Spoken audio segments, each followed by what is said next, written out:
Елімізде болып жатқан жағдайды көзбен көріп отырып, құлақпен естіп отырып, үйде отыра алмадық. Біз бүгін осындай бір игі бастама бастадық. Қаламызда қаншама ауырып жатқан жандар бар. Сол ауырып жатқан жандардың жанына шипа болсын деп жүгіріп жүрген, үй бетін көрмеген дәрігерлер бар. Соларға арнап ас ауқат дайындауды жөн көрдік. Сол идеяны қолдап кеткен кәсіпкер Мира Ештаева жанында. Бірден 3 қой сойып, осында игі іс бастап жатырмыз. Ауырып жатқан елге шипа болсын, ем болсын осы.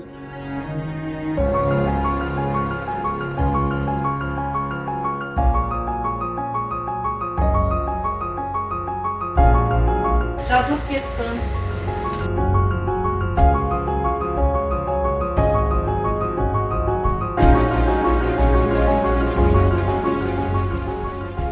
Елді сабырлыққа шақырам, мейірімділікке шақырам.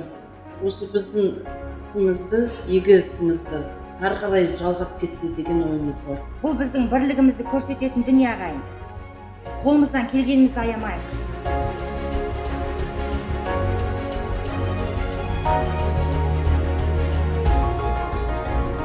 Мысалға қойды қаяқтан алам, оны қалай соям деген жандар болса, дайындап әкеп беретін, соғып әкеп беретін адамдарымыз бар.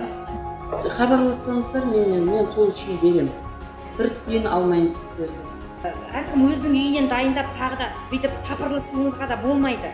Бұл жерде адам аз, сорпа жасайтын үлкен-үлкен тайқазандар бар, больницаға жеткізетін үлкен фляктарымыз, ыдыстарымыз бар. Сондықтан осы мамандарға тапсырғандарыңыз дұрыс.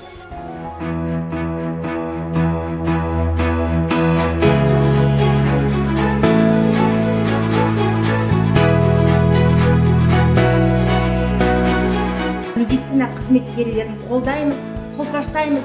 Біз сыртта сіздерді күтіп жүрміз. Әр адамның жанын сақтау үшін жанталасып жүргендеріңізді білеміз. Сіздерге үлкен алғысымызды білдіреміз.